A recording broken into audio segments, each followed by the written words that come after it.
Donald Trump, the President of the United States, declaring Canada a terrorist organization.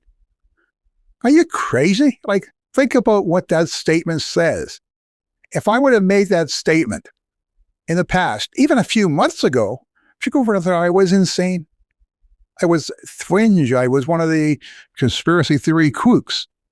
But today, that's a valid and an important and a relevant question to be asking and discussing. That's how far it's gone. That's how crazy this world has become. But yeah, we're going to talk today about the possibility of Donald Trump declaring that Canada is a terrorist organization. Because not only might it happen, I believe it likely will happen, because that is how he's fighting against his enemies. And he views us, Canadians, Canada, as his enemy. And frankly, I think we are. When you look back on the last 9 months, my God, you talk about flooding the end zone.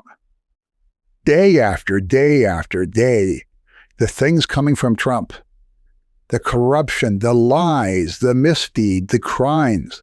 I mean, it's just unheard of. You know, think about it.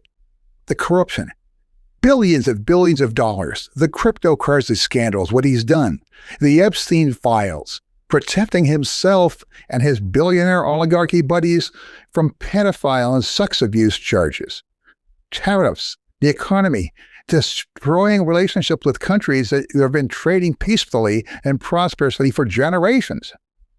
Go on. He's even resorting to cold-blooded murder. That's not an exaggeration. Donald Trump is a war criminal who has openly and admittedly committed cold-blooded murder. That's where I've gotten to. The Justice Department is now his personal private agency used exclusively for the purpose of punishing, imprisoning, and shutting down his political enemies and opponents. That's what it's about. Look at what the FCC is doing. Shutting down comedians. It's just going crazier all the time. Pardoning. He's using justice right now to pardon criminals, ranging from the January 6th rioters to members of this cabinet who've accepted cash bribes on tape from the FBI. That's okay. You're pardoned. Trump is doing this all, and he's learned a methodology, and I fear we're coming close to the end game, because Trump is about to make his grab. In the coming year, he is going to make his grab for absolute power. He's laying the groundwork, and we've got to be ready for this. America has to be ready for this. The world has to be ready for this. Hi, everyone. My name is Nick, and you're watching my channel, Beyond America, Canada Looking South. Thank you so much for watching my videos. You're now seeing what I call the biggest one-man show in the internet, because what you're seeing here is me and me alone. I have no family members, no associates, no interns, no partners. I'm doing everything you see here. I do the videography, I do the computer work, I do the writing of the scripts, I do the admin, I do the accounting, I do the sound, the audio, the color correction, and I wasn't trained in any of this. But I'm doing it because I care and I want to express my opinion. I want you all to know how important this is to me. I love doing this, and I've learned things beyond anything you could begin to imagine. But yeah, it's a lot of work. Nothing annoys me more than when I make a video and I seem to get the same accusation almost since I started. People just posting, trolls posting, this is AI, he's not real. You know why that is? Because I don't blink. Look at me. See this? I'm not blinking. Okay, so they basically say, oh, he's AI. Or because my voice is monotone. Hey, that's me. That's who I am. That's how I talk. Now, I'm going to show you that I'm not AI. One thing AI cannot do is AI cannot do fingers. It cannot do 5 fingers and accurately display them. There you go. That's me. I'm not AI. Now, sorry if I bored you with that, but I wanted to get that out there. Look, we're in a disaster situation. You know, I'm sitting here. I'm a retired Canadian. I'm 72 years old. I'm watching the world just go to hell in a handbasket. and I'm determined to do something about it. I'm determined to help keep you engaged and informed and advised, and to talk about what's going on, and to express our thoughts, express our ideas. I need you sometimes to help me, and what you can best do for me is just simply, it's not about money, okay? It's about giving likes to the video, sharing the video, subscribe to the channel, telling other people about it. You know, I get tired of seeing all these fantastic, slick, smooth anti-Trump channels with 500,000, 1 million, 2 million, 4 million, 5 million subscribers.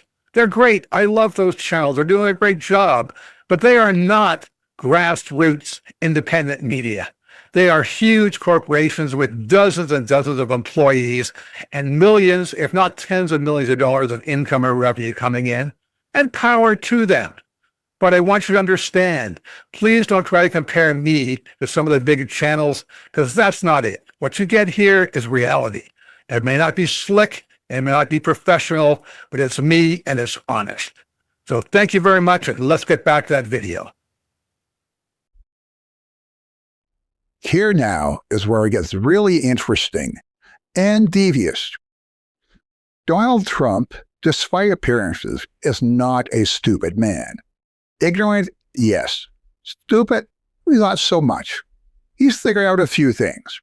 In his first term as president, he had a problem that he couldn't get any funding to build his border wall down at the southern border of Mexico. Congress, controlled by the Democrats, wouldn't approve the funding. But Trump found something out. If the president declared an emergency, he can bypass Congress. He has no controls on him whatsoever. So what did Trump do? He declared an emergency. He said the border is an emergency. That kind of thing had never been done in the past. Trump did it, and he got away with it. Even the Supreme Court backed him up on that, saying, well, yeah, it's an emergency. So that has become Trump's go-to plan, his modus operandi for a second term. You've got a problem? I'm the president. I will declare an emergency. And he's been using that all over the place.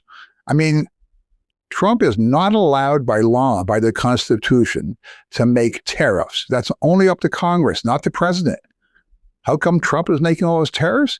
Because he's declaring emergencies. And if he doesn't have an emergency, he'll just make it up. Take, for example, tariffs against Canada. No reason to do so, and Congress was not about to do them. What does Trump do? He declares an emergency. There is fentanyl coming in from Canada. We have a crisis at the border. We must have tariffs to defend national security. He lies and makes it up. And the Supreme Court is standing behind him. Yeah, he has a right to declare emergencies. So that's what he's starting to do. But now he's starting to realize how he can use that against his political opponents. Whether that be journalists or media or TV talk show hosts or the Democratic Party or Canadians and foreign governments. He's starting to do that. Look here. First thing he does is he goes out there and he declares Antifa as a domestic terrorist organization. Here's this executive order that he did declaring that. Then, a couple of days later, he comes out with a presidential memorandum. Because you see, Antifa, who he declared a terrorist organization, has not existed since 1933. It is not an organization. It's a political belief. It's like declaring that feminism is a terrorist organization. Not any individual feminist group, just feminism. Well, that's what he's done with Antifa. Antifa means that anti-fascist. There was a group in 1933 in Germany that was officially the Antifa group, but today is a loosely grouped together people who are resistant to authoritarian rule call themselves Antifa.